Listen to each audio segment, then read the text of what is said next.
आज I think so कोई 8 दिन या 9 दिन हो गए। हाँ, हाँ। आज तक इस केस में जो अपडेट्स हैं मैं वो आपको बता दूं।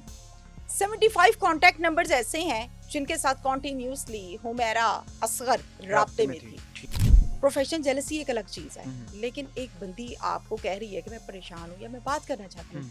हुमैरा असगर ने कई महीने तक अपने फ्लैट का रेंट नहीं अदा किया, जो कि 40,000 रुपए था। सही है। पोस्टमार्टम रिपोर्ट बताती है कि पूरे जिस्म पर कहीं भी तशद्दुद के निशानात की समझ नहीं आई। हड्डियों के अंदर मुख्तलिफ सुराख पाए गए। वो कीड़ों के थे, वो जिसके भी थे, मैं इस पर कोई फतवा नहीं देना सही चाहती। है। हुमैरा असगर केस को आपने बड़ा अच्छे तरीके से किया, इन्वेस्टिगेट कर रही हैं। क्या समझती हैं क्या निकला है हुमैरा असगर केस से? क्योंकि उनके जो वालिद हैं, उनका एक इंटरव्यू भी सामने आया है, उनको भी कुछ नहीं पता। वो भी कह रहे हैं कि 9 महीने से हमारे साथ राब्ता नहीं था। जो उनकी वालिदा हैं वो भी कुछ कह रही हैं। भाभी का एक अंदर किरदार है कि वो अचानक से सामने आई हैं और उन्होंने उनको सामने कौन उनके लाया? बहनोई को आप लाई हैं। यस। अंदर की बात किसने निकाली? बहनोई को सबको ओर से लताड़ दिया उसकी भाभी ने। हाँ। उसके बाद वहाँ पे जो शोबिज़ इंडस्ट्री है, कोई नहीं अंदर आया। जो मालिक मकान है, इधर तो आप 2 माह किराया ना दें, मालिक मकान आके दरवाज़ा नॉक करना शुरू कर देता है। मालिक मकान का क्या रोल है? इस केस को आपने इन्वेस्टिगेट किया, क्या निकाला इसके अंदर से? अनीब, सबसे पहली बात तो ये है कि बीइंग अ जर्नलिस्ट हमने सिर्फ आवाज बुलंद करनी है। हमें जो नजर आता है तस्दीक के साथ वो हमने बयान कर देना, रिपोर्ट कर देना। सही है।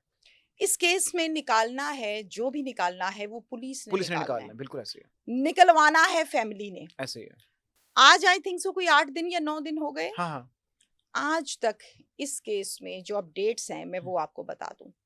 75 कॉन्टैक्ट नंबर्स ऐसे हैं जिनके साथ कॉन्टिन्यूसली हुमैरा असगर राब्ते में थी। ठीक है।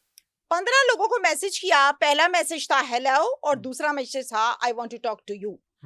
15 के 15 लोगों ने कोई रिप्लाई नहीं किया, कोई बैक कॉल नहीं की, कोई राब्ता नहीं किया। चलो मान लेते हैं कि आप उस टाइम मसरूफ थे। टाइम नहीं होता इंसान के पास, बाद में कर लेता यार। 2 घंटे, 3 घंटे, 3 दिन, 4 दिन, 5 दिन, महीनों बाद अब तक किसी 15 में से एक बंदे ने रिस्पांस नहीं दिया। मुझे तकलीफ इस बात पर हुई, तब भी नहीं दिया और अभी तक नहीं दिया। बहुत दिल दुखी हुआ इस बात पर कि अगर ये सिचुएशन अल्लाह ना करे मेरे पे या आप पे आ जाए, हमें तकलीफ होगी ना? बिल्कुल होगी। आप लोगों को क्यों नहीं हुई? आपकी इंडस्ट्री की लड़की थी यार।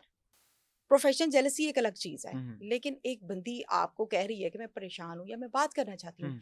आप मेरी बात एक लिख के अपने पास रख लें। अगर मुझे कोई प्रॉब्लम, तंगी, परेशानी होगी ना, तो मैं अपनी उस परेशानी में उस शख्स को याद करूंगी जिससे मुझे उम्मीद होगी कि ये बंदा मेरे काम आएगा। ठीक है? और बड़ी उम्मीद के साथ इंसान कॉल करता है या मैसेज करता है। जब आपकी उम्मीद टूटती है ना, तो आप पूरे टूट जाते हैं। तो मुझे दुख इस बात का हुआ कि किसी ने 9 माह गुजर गए, पूछा तक नहीं है यार कि तुम किधर हो, किधर नहीं हो, नंबर बंद है, ये है, वो है। पुलिस ने जाए वकुआ से 3 मोबाइल फोन, एक टैबलेट और एक डायरी वसूल की है, बरामद की है। चले, कुछ मेडिसिन ली हैं। वो तमाम मेडिसिन कुछ पेन किलर हैं, बुखार की हैं, नॉर्मल रूटीन की हैं। उनमें इवन सिंगल भी कोई ऐसी चीज नहीं है जो ड्रग्स से रिलेटेड हो। ये तासुर दे रहे थे ना कि ड्रग्स का यूज किया और कुछ नहीं निकला। अब जो 3 मोबाइल फोन हैं, उन तीनों में 3 सिमें चल रही थी हुमैरा की। सही है। तीनों में से एक मोबाइल फोन ऐसा है, एक नंबर ऐसा है जिसके अंदर 2215 कॉन्टैक्ट नंबर्स सेव हैं। ठीक है। जिनमें से 75 के साथ कॉन्टिन्यूसली राब्ता रहा। बिल्कुल ऐसे। अब वो मीडिया के लोग भी हैं, शोबिस के लोग भी हैं, अब उसमें फैमिली मेंबर्स भी हैं, नेबर्स भी हैं, फ्रेंड्स भी हैं, डायरेक्टर और प्रोड्यूसर भी है। सही है। ये तमाम लोग हैं, कॉन्टिन्यूसली इनके साथ राब्ता है। तो यार आप लोगों ने पूछा नहीं कि हुमैरा तुम आ नहीं रही हो, किधर हो? महीना, 2 महीना किसी ने 9 महीने गायब रही है। ओके। हुमैरा असगर ने कई महीने तक अपने फ्लैट का रेंट नहीं अदा किया, जो कि 40,000 रुपए था। सही है। हुमैरा असगर ने इस फ्लैट की जो किराएदारी कवायफ कराए, उसमें लिखा है कि 1,40,000 या शायद 60,000 इसके दरमियान की ब्रैकेट में रकम आती है। ये एडवांस की मद में दिए। 1 साल के बाद 10% किराया बढ़ाया जाएगा। ये वो नॉर्मल होता है। मालिक मकान कहता है कि किराया नहीं दे रही थी।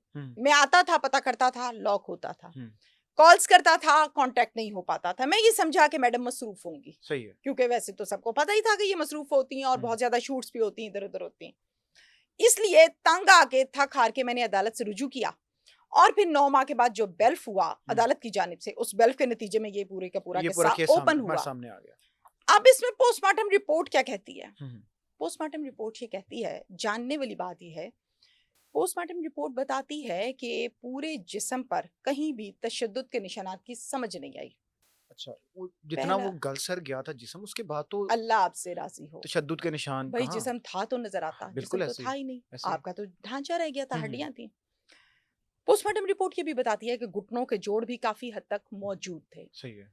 हमारी बॉडी में बाल, घुटनों के जोड़ और कुछ मखसूस हड्डियां बहुत देर के बाद बिल्कुल डिकम्पोजिशन ऐसे, की तरफ बिल्कुल जाती हैं। ऐसे, ऐसे। ये डेड बॉडी डिकम्पोजिशन की लास्ट स्टेज में लास्ट थी। स्टेज पे थी, बिल्कुल ऐसे ही। हड्डियों के अंदर मुख्तलिफ सुराख पाए गए हैं। हम्म, वो कीड़ों के थे, वो जिसके भी थे, मैं इस पर कोई फतवा नहीं देना सही है। चाहती। डेड बॉडी जो थी वो इस तरह से हाथ उसके सीने पे थे और वो उल्टी गिरी हुई थी। बिल्कुल ऐसे ही है। अब इसको कत्ल किया है या ये मरी है, तबई मौत है, ये कट्टी कट्टा पुलिस ने खोलना है। कब खोलेगी? कब खोलेगी? क्योंकि यही तो पोस्टमार्टम बात रिपोर्ट है। तो आ गई, क्योंकि उसके जिस तरह का जिस्म था उसमें तो ना कोई निशान मिल सकते हैं, कोई जुल्म ज्यादती हुई तो मेडिकल आपका 48 घंटों के अंदर गायब हो जाता है, आप मेडिकल नहीं करवा सकते। तो इन सारी चीजों के बाद क्या रिपोर्ट निकालेंगे, क्या करेंगे? अब तो ये इन्वेस्टिगेशन और जो फोन है, जो नंबर हैं, जो सीडीआरस हैं, जो लोग कॉन्टेक्ट में थे, उनकी इन्वेस्टिगेशन इसी तरीके से निकल सकता है सारा कुछ। देखें, सीडीआर लेनी है तो पुलिस ने लेनी है। बिल्कुल ऐसी है। कोई पीछे पड़ेगा तो वो फैमिली में से हम्म, पड़ेगा कि भाई हमें निकाल के दो, हमारी बच्ची के साथ ज्यादती हो गई है, जिसने भी किया है हम उस पर इंसाफ लेना चाहते हैं। ठीक है। घर वाले बोलते ही नहीं, नहीं घर बोलते। वाले एप्लीकेशन ही नहीं देते यार, अल्लाह के हम्म, बंदो दरखास्त तो दो, ठीक है। पर्चा तो कटाओ।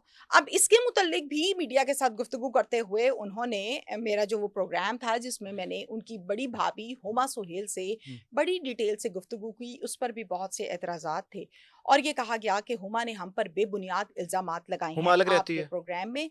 हुमा आज से 6 माह पहले उस घर से धक्के देके निकाल दी गई है ठीक है। अपने ससुराल में से। अब उसको मौका मिल गया।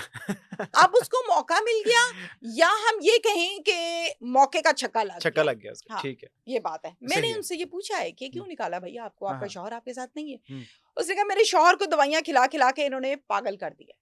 शोहर साथ नहीं है उसके? सोहेल उसके शौहर का नाम है जो अपने बाप के साथ रहता है। हुमा ठीक है। को घर से निकाल दिया गया है, ओके। 2 बच्चों की माँ है, सही है। बड़ी बेटी है फजर, छोटा बेटा है मोइस। ठीक है। मैंने कहा क्यों निकाला है? कोई तरह एतराज होता है ना हम्म, प्रॉब्लम्स का। तो जवाब ये मुझे मिला है हुमा से कि मेरा एक ही अकेला बेटा है मोइस। ठीक है। चूंकि ये लड़का है और ये जायदाद का वारिस बनेगा, इस बात पर हमें घर से निकाल दिया गया है। सही है। मैंने 12 कोशिश की कि मैं वापस जाऊं, सुलह करूं, रहूं, लेकिन मुझे गेट से अंदर नहीं आने दिया जाता। मैं खटका खटका के वापस आ जाती। ये आप मेहरा असगर के वालिदैन के घर की बात कर रहे हैं या वो यस, लड़की? ये मैं हुमा की बात कर हुमा रही की हूँ, बात उसकी कर रहे बातें हैं। मैं ओके आपको ओके, बता रही हूँ कि सही वो सही ऐसा सही। ओके कहती ओके है। Okay okay. ये अब ये इल्जाम है, सच है, हम्म, झूठ है, ये तो पुलिस ने साबित करना है ठीक, ना। बिल्कुल। हम तो आप रिपोर्ट कर आपका तो सकते हैं। काम है कि आप